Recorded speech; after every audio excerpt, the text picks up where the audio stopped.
Teaching is hard enough as it is, but try doing it in a major European capital with a virus decimating the population.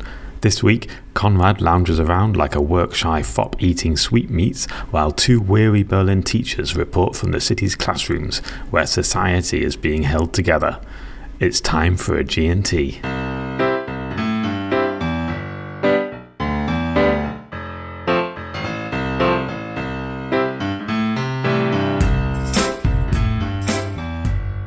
Good evening, everybody. It's time for another episode of Megan's Megacan. I'm Megan. It's December. It's cold, but I am sitting in Konrad Werner's lovely, cozy living room that you've made really festive. And do you want to tell us what you have for us today, which I'm really excited about? I made a little bunter Teller out of Zimtsterne and Pfeffernüsse. Yeah, you have. You've made a lovely little plate, and I'm very touched. I'm also very excited because we have a special guest today. Yay! Not only a special guest, which is always special, but we have, I think, our very first genuine German on the show. It's only taken us like 2.5 years or something. But yeah, and not only that, not only a German, but an actual German teacher. We have lovely Mareike. Hello. And Mareike is going to talk to us today about, because we've been talking quite a lot about schools and Corona and stuff, but as someone who works in a small private school, me complaining about Corona school is like me complaining about racism. Like, I really have no idea what I'm talking about. So, yes. Mareike, I'm going to ask you a little bit about the school that you work in. Mm-hmm. But first of all, let's drink! Yay! Yay! It's the best part of the show. We're having gin and tonics because they're a classic. I think they're a very English teacher drink, and we've got 2 English teachers here. Also, I'm horrendously hungover, so I can't stomach anything else. It's almost like an aspirin. Yeah, a gin and tonic. Yeah. Are they all just plain gin and tonic, or is one of them pink? Or we don't have any. Thank you. We don't have any choices. No, It's sorry. just like okay. Absolutely not. All right. No choice. No, the pink gin ones are disgusting. Absolutely disgusting. Cheers. Cheers. Yes, to my first Megacan. I cannot believe this is your first Megacan. It is. I feel like that said something about our friendship, which I thought was close, but anyway. We're So, getting closer today. Mareike, the school that you work in, paint us a little picture. So our school is based in Kreuzberg. We have got about 500 students, about 50 staff, and about 80% of our students have got a migrant background from either the Turkish community or Arab-speaking countries. And about, I think, the same percentage of these students or the families receive state benefits. So they're not from the rich areas, they're rather poor students. And I think that also kind of reflects on our experience during lockdown and also now, and also infection So it's rates. very different to my school experience, though not all of our kids have a lot of like privilege. Should we open all the windows so you feel cold enough? I mean, I don't want you to feel at home here. 'Cause Yeah, please do. Let's freeze some more. No, I've just warmed up, so let's just. So you have to lift it in out. every 20 minutes, right? Yes, every 20 minutes I set myself an alarm, and then I lift for 5 minutes, and then we close the windows again. And yeah, you never really warm up again after one lesson. Like, yeah. No. What else is it? What other things are you having to do? Well, we are in orange now. On the congratulations. Orange Ampel. This is a traffic light system that the Berlin Senat issued in the October, just before the October holidays. And unlike a traffic light, it has 4 stages. So I don't know what the fuck they're thinking of there. Oh, I was so angry when that staff meeting. I was like, you can't, what? So we're on yellow and you're on orange. So that tells you the fundamental problem with this. Why do you think they've got yellow and orange? Because they don't want to go to red. Yes. That's the only reason. And so that's why we also haven't been on red. We've been orange all the time. And we were wondering if red is actually existing as a... What happens under red? What would happen? they would have to close the school and then we would have to do homeschooling. But because they want to avoid that, yeah, we're not closing the schools and we're still on orange, like almost all of the schools, I think. Okay. Especially in Kreuzberg and Neukölln. So what does that mean, orange, then? We haven't reached orange yet. Like we have to wear masks all the time, also on the schoolyard, actually, which is getting a bit much now. Like I felt like my ears are really sore today and it's really painful, actually. I've seen teachers with like plaster behind their ears or cotton wool. I think I'm going to go down this road soon as well. I think if you have one of I have quite like a loose mask, which is probably not. Yeah, but I have to wear like FFP2 because if we have like an infected student in our classroom and we only wear like the textile self-made masks, we would have to quarantine. I try to avoid that. Oh, really? So I invested in 50 FFP2 masks, And they're tiny. It's really weird. I've got a tiny head. Seriously, I've got a tiny This is the thing, head. because I gave you my FFP2 that the school gave me some. This is the kind of exciting things that teachers... Mike and I used to talk about books and exchange teaching ideas, and now it's fucking masks. Yeah, they don't fit my head. Yeah, exactly. And I wonder how other people get on, because my head is tiny and they're too small for me. They just give them away to their tiny-headed friends. Exactly. So we have to wear them all the time, basically. We also should be starting at different hours, like, so not everybody comes in at 8 o'clock, but because our timetables are arranged that way anyways, because we have some staffing problems, like we don't really have to do anything extra. Yeah. And apart from that, we do have to air, obviously, the rooms all the time, which is funny also because they say we should do it during break time, but we're not allowed to if we're not in the room. So if everybody leaves the room, you have to close the windows because of fire hazards. And so you can't air the room during break time, other than if you stayed there and don't have a break time, never talk to your colleagues, don't go to the toilet or anything like that. So yeah, that's interesting as well. And how are the kids coping with this system? They're quite compliant. They will try to, get their noses out, and then you have to go like, cover mouth and nose, please. Yeah, so I mean, the good thing is it's better than before when we only had to wear them in the hall, because then you had to really invigilate all the time. And now because they have to wear them everywhere and all the time, like that kind of stress is definitely gone. I don't have to tell them all the time, can you please wear your mask? I have to say they are handling it, I think, like from my only anecdotally, like very, very well. Yeah. But I mean, obviously, like teaching a foreign language with a mask on is quite difficult. So if they don't know like words and you have to pronounce them and they have to pronounce them and they can't see your mouth, they don't know what they're going to do. So you have to take it off every now and then to just show them. Like the word apostrophe was quite a struggle the other day. So I've realized that I must be lip reading a lot, like particularly with my quieter students, because I can see them talking to me. I'm like, getting nothing here. No. And then there's lufting happening. So we've got our doors and windows open. There's also building work happening in our school. Oh, yeah. So it's absolutely deafeningly loud and everyone is muffled. It's just and freezing. Yeah. It's hell. Because some of our listeners are not in Germany. So when do you have to start and when do you end every day? Well, students start at 8 and they finish at 2:30, most of them. As teachers are a bit different. Like I sometimes start at 10 and finish at 2:30 or something like that, yeah. Okay. So I teach about 5 lessons a day, maybe. And you teach English? And geography and career advice. Studium und Beruf, yeah. And at the moment I only teach A-levels, which I'm quite happy about because I've got the feeling that the infections are actually higher in the lower classes. So yeah, I've been quite lucky with my courses that we didn't have actual positive students in our course.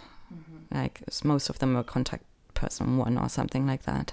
And what happens if someone is tested positive? Yeah, so this is different now. So before the holidays, the Gesundheitsamt would decide on what's happening. And if there was one positive case, they would send all the teachers in that class who taught during that period where that student was probably infectious, and all the students quarantine. And so that would take out 5 to 7 teachers at once. And if you've got 2 classes with 1 case each, you would end up with maybe 15 teachers off and 2 classes off. And if you've got 50 staff, 15 teachers off, then you can imagine how much covering lessons we have to do. So that was quite insane. So before the holidays, we had 15 teachers in quarantine and 100 students in quarantine, which is a fifth of our students. And I don't know. I mean, if you read the numbers, it's always like, oh, it's only 0.3% of students who have to quarantine or isolate or something. But yeah, in our school, it's actually a lot. And that leads to like a massive extra workload for everybody. I think that's kind of like the hidden stuff. Like everyone can talk about the incidence numbers, and even those figures are a bit funny. Like our maths teachers were doing some sums and emailing us being like, yeah, okay, so the numbers are small of the 15 to 19-year-olds affected, but the percentage of them infected is really bloody high. And it's all of that gets talked about, and kind of like trying to keep schools open and hybrid and everything, but it's the extra workload for teachers who are already dealing with all of this other stuff, like trying to pedagogically manage teaching in a mask, lifting every 20 minutes, getting year 7s to write a Klassenarbeit for 90 minutes wearing a mask where there's paper flying around the room because of the wind. All of this, plus covering all the time, plus trying to set work for students who are in quarantine, trying to manage all of this stuff that happens behind the scenes, all the timetable changings. Like we have a different timetable all the time now. Yeah, and we have also in Oberstufe, like at A levels, they sit really long exams, and if someone is in isolation, obviously they can't sit the exam. So then they have to sit the exam at a later point. I made some rough estimations. So I think we had about 50 extra exams that we had to sit. Jesus.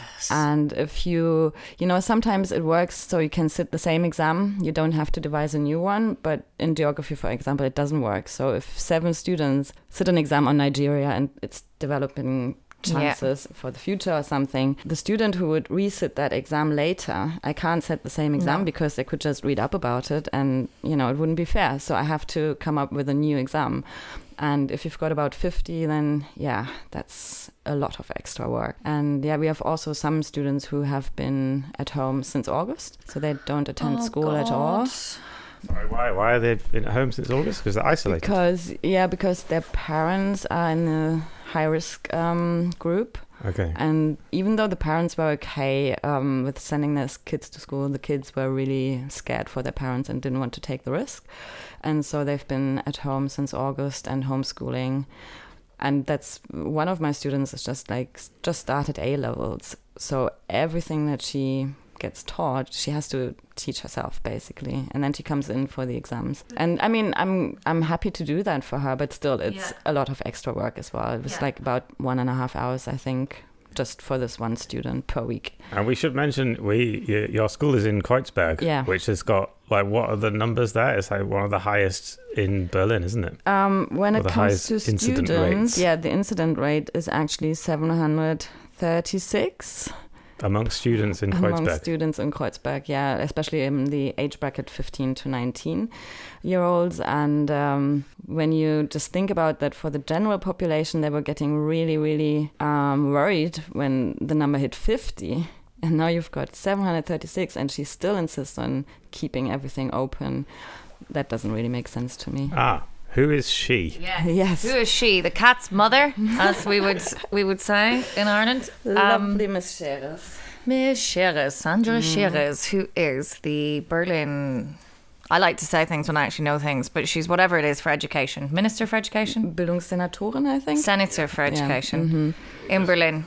Minister for Education, Senator. I like to think of her as half horse, half Sandra Scheres, and she is SPD? Yeah. So who's she? Why are we annoyed with her? What year? I mean, I just remembered this on the way here, actually.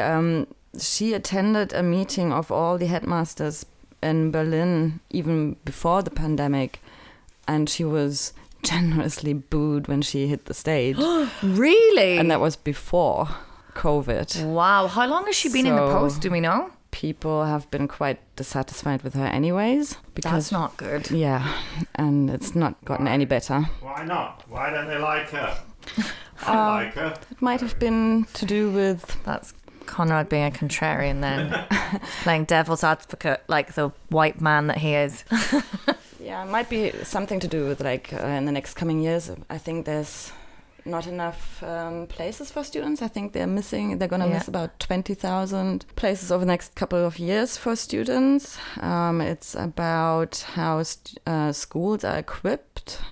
And yeah, that's going to be a thing, like internet, digital stuff, all of that. I think it might be worth having a pause just because I think it shocks me.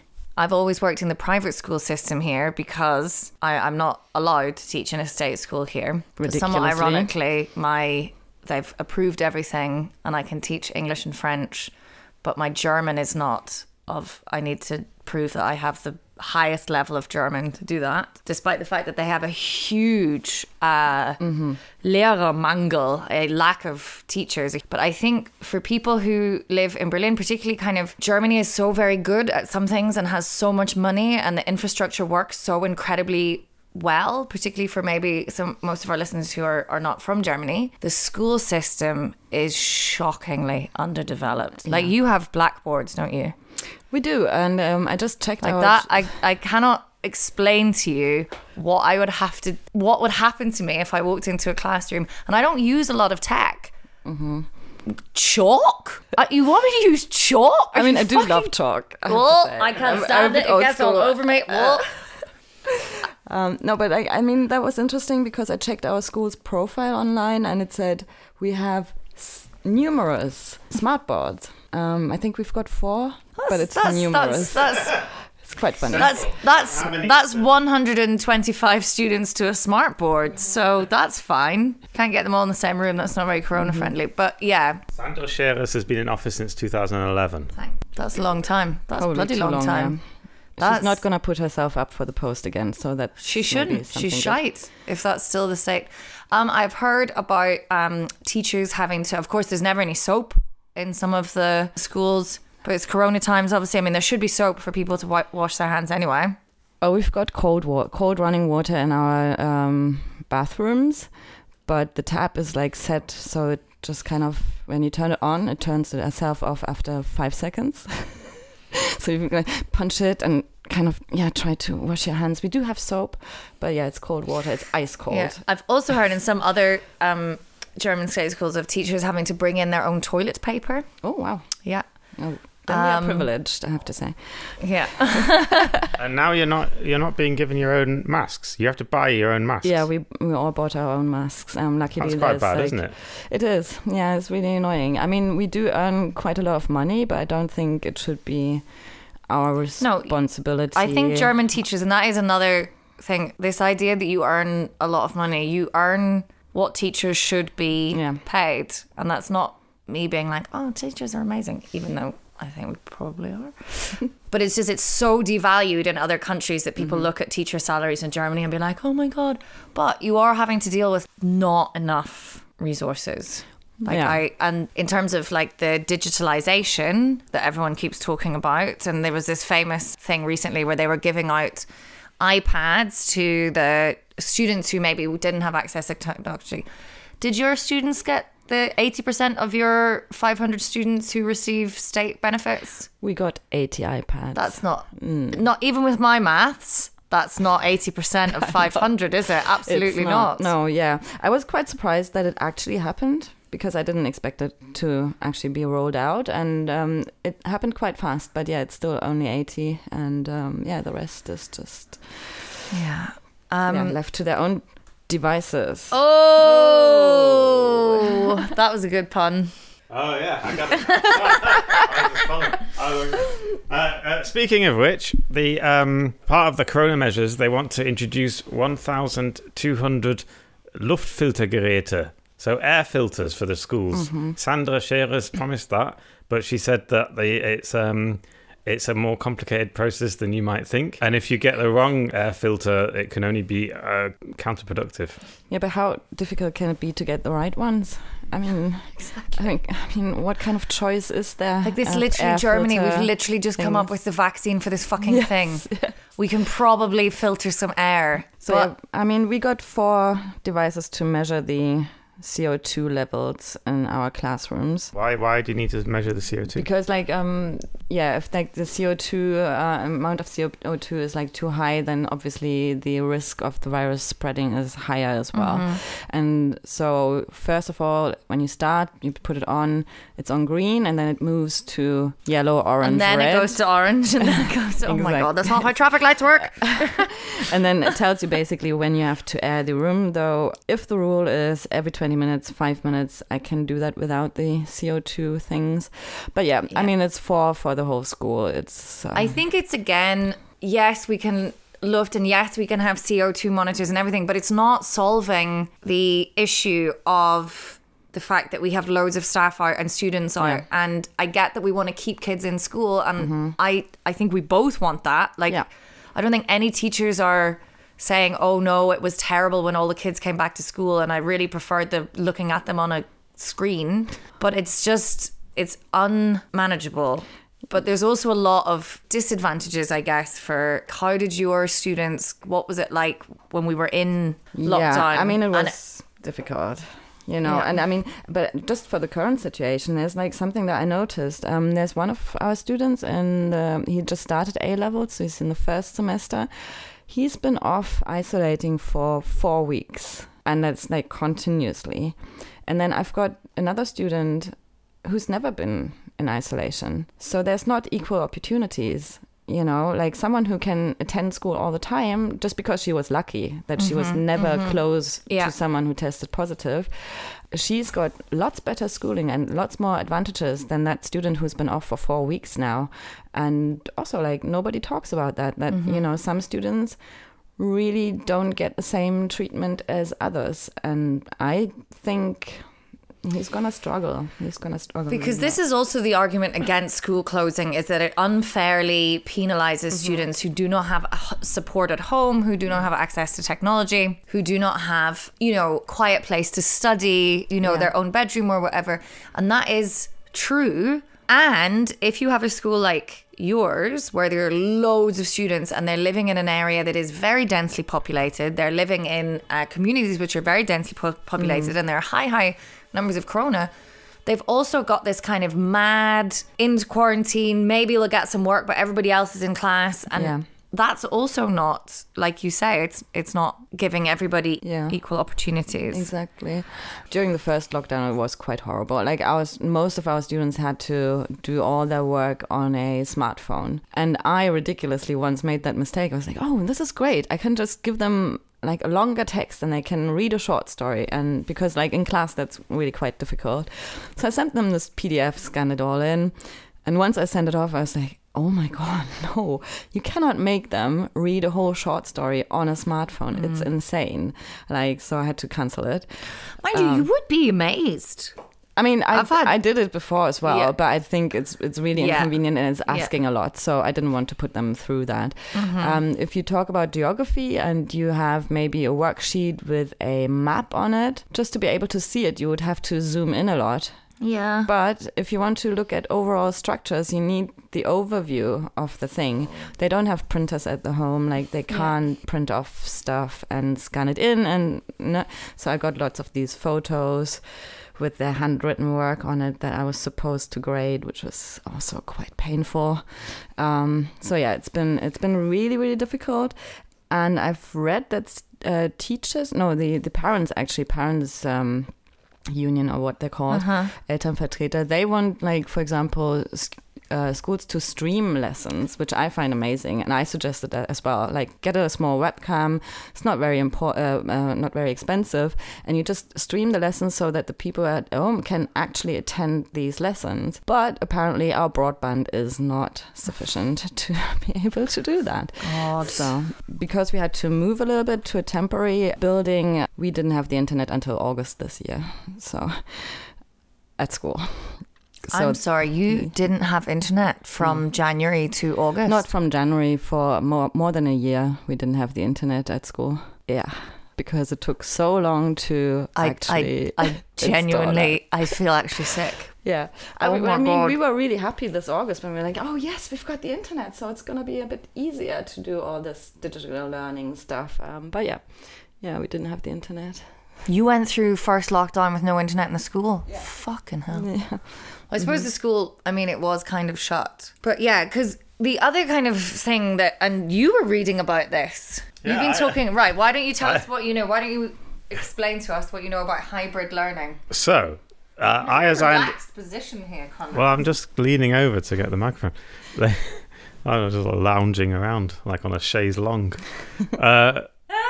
It's like a sort of dandy, It's very much at dandy You look like a podcaster. dandy with your little bunter-teller of Zimtstern, and you've just been sitting there And gin and reclining tonic. and eating Christmas bonbons while we've been talking professionally. Yeah, this has been great professionals. podcast for me. All right, so I just like throw in a question. So what I have read, the main conflict between Sandra Scheres, the education minister, and the GEV, which is the main teaching union. So Sandra Scheres says we have to keep all the schools open because we think it's great to keep all the schools open, whereas the GEV wants a mischform, a hybrid teaching system where it's partly in class and partly digital. Yeah. But I don't really know what that would look like. Like what would happen? Yeah, we didn't join either. Like, it's a bit weird because they were... Because we're in yeah. that. Yeah. Okay, So- maybe you elaborate. We got allowed to actually do hybrid learning. We've been doing that for a few weeks now because one of the things we struggle with, not with kind of all the other stuff, and we have very few students, so it's much easier for us, but because we are so small, there are like 15 staff and not all of those staff are full time. At one point we had like 50% of our staff out, like not even through Corona or whatever, but like people's kid is in Kita, the Kita has to shut down. Yeah. Anyone who goes to the doctor is written off for 5 days, very sensibly, as they should be.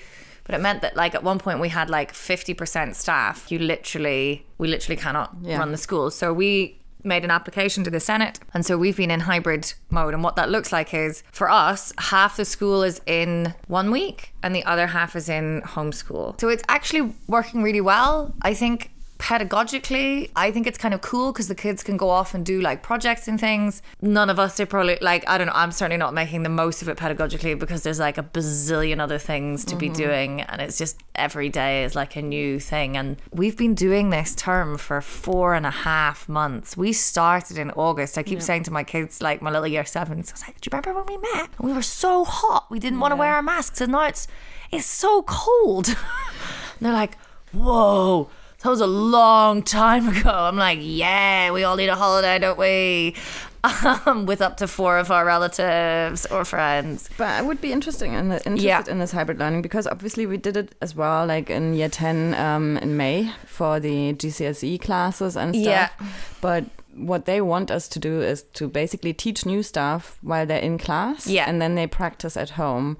Yeah. However, I don't see how that works when you've got them alternating, you know what I mean? Because then you would have to either teach the new stuff twice in a row. Well, we only have Kind of like one weird. set of each. Like our school is so small that we have like 2 year 7 classes. So they're both out at the same time. okay. So it's not like we don't have a huge amount of parallel classes. So it does work quite well. And it means then that our online stuff, you're not with them all the time. You have like one check-in lesson with them.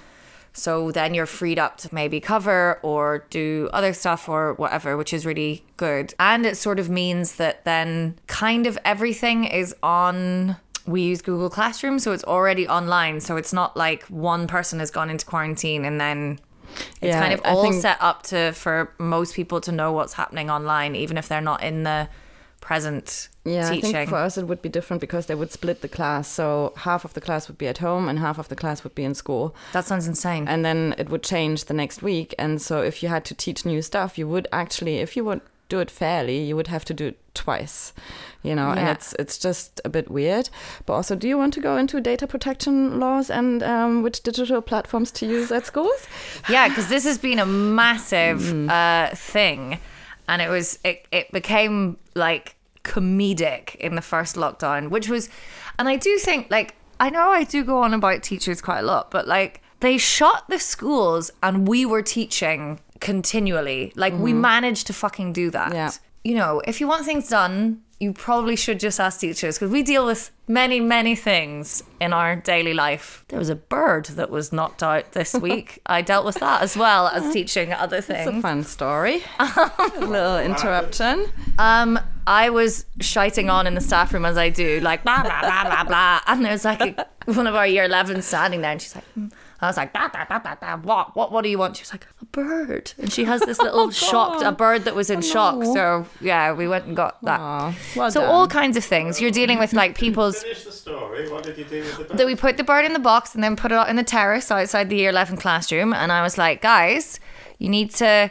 If I was trying to like will myself back into the plane of existence, being tarred over by 6 teenagers all looking at me and talking about me is the last thing that would make me want to like go towards the light. So step back from the bird, and then he flew away. So yeah, so that's what you're dealing with. Like there's lots of different things. I can't remember my point. I've had quite a lot of gin on a hangover. What was I talking about? Digital platforms, learning platforms. Anyway, Yeah. So we were like, how do we do this? Can we get Google? And Google's obviously terrible. But so we're like, Zoom, we can do Zoom lessons. And it's like, no Zoom. Absolutely no Zoom. But we've kept Zoom for staff meetings because it's a better platform. So that's fine. Apart from the fact that we then use Google Calendar to set up the Zoom meeting. So if it's a big staff meeting, there are at least 4 people in the Google Meets that sets up automatically in the calendar because they've clicked that rather than clicking the Zoom, which is like 2 lines below, and they're just like texting me like, is Where are anyone you? hello hello but yeah, so what do you use? Because we've kind of managed to we got all of our parents to consent to using Google, and that's what we use. We'll use Lernraum Berlin, which is a platform I think designed and run by the Senate. Not very user-friendly.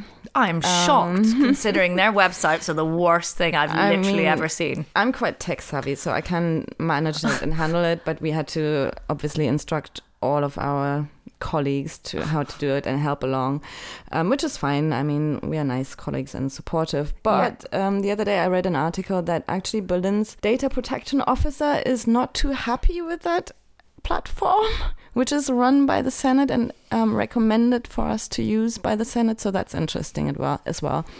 Why are you not happy? Yeah, I think there might be some security issues that they haven't worked out. And so, yeah, their own platform seems to probably not comply with the German data protection laws. Wow. But like it was kind of like, yeah, there's rumors that she's not happy. So she didn't make a statement about it because obviously that would ruin everything for everybody. Then we couldn't use anything.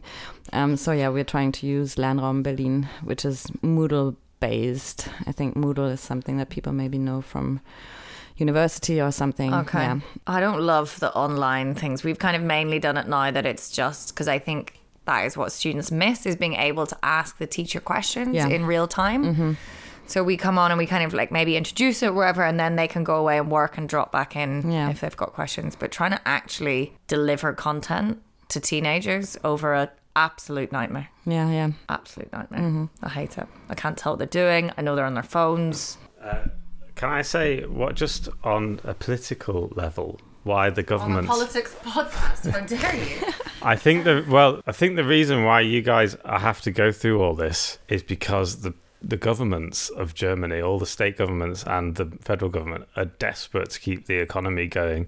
So what they really don't want is all the kids to be at home. So they really want because they want everyone else to be out working in shops so they can keep the retail industry going. I think that's the main reason why you have to go through all this. Capitalism all along. Yes. It really was. That is really because that is the big difference from the last lockdown. And we know this, and it's fine. Well, it's not. No, it's absolutely not. Like, it's absolutely not. Well, if they want to keep the economy going, then it shouldn't be so hard to make life less difficult for us and just splurge out on schools and education. You need to give these people boards with all of that stuff. Markers, not chalk. Like, that's disgusting. Yeah, but also, like, I mean... Get very dry hands. Got dry hands everywhere because of the fucking disinfectant constantly. I add chalk to this, it's going to be a disaster. But apparently, I mean, they did give a lot of money for digital services at schools, but schools can't claim them because the process of claiming them is like taking ages. And so the money is not being used. I think 1% of the money has now been claimed by schools, because the whole process of getting that money is so bureaucratic and there's so much red tape, we don't get to see the money. And yeah, I think, you know, just to make things easier on that line would help a lot. And then we could talk about this. And as I said, like streaming online lessons would be totally fine. Yeah. It would work so much better. We would have so much less work, and we could actually look to countries like Australia, who had the Royal Flying Doctor Service, which is also like the education service for students in remote areas, or Norway or something like that. And, you know, look at countries like that. How do they do it? Yeah. You know, what kind of infrastructure do you need to be able to do that? Yeah. And they've got experience like since the 50s doing that. They used to teach over radio and stuff. It's really quite interesting. So yeah, and just like look to them, like, you know, implement like new things and fast track stuff. They fast track vaccines. Exactly. And like all that. of the other stuff that they managed to do so well here. Like Germany is still handling this crisis incredibly well. Yes, I agree. The one thing we can do as teachers is go and get regular corona tests without symptoms for free, because we are, of course, their canaries in the mine. But it's unbelievable, and this is better than any of the other countries that I've been including Canada, who's also been handling it kind of okay-ish on my family WhatsApp. It's a lot of comparing like whose country's doing what. You show up to that test center, they give you a 5-minute window. I have never been kept longer than that 5-minute window. And I am seen exactly in that window. I get my results last time less than 12 hours. That was pretty amazing. That's extraordinary. If you can do that, you can give kids iPads and you can put boards in rooms and you can train and pay more teachers. You can do all of these things, but you have to make it a priority. Yeah. How's your Megacan, Mareike? It's amazing. Yeah. Isn't it delicious? How much of it have you drunk? You have to drink all of it. Oh, God. not bad. Oh my God. Yeah, no, I don't know. I'm feeling great, as you always do after a gin and tonic Megacan when you're on a hangover. Sometimes that's all. I've nearly finished all my Zimtsterne. You've had a lot of Zimtsterne, but you've done very well. Yeah, Mareike, thank you so much for coming to talk to us. Thank you for having me, and thanks for my first Megacan. I can't believe it's your first delicious. Megacan. It's a glorious world. Thanks, Konrad, for hosting and for the Bunchateller. It's really bad when we share a mic because we just don't know what to do with it. I think we should practice it. I think we should do all of them together. It's like we're recording a little Christmas song together. Like Lennon and McCartney. Yeah. When they were doing the early songs. They were sharing a mic. Anyway. Anyway. It's Bye. time to go. Bye. Bye.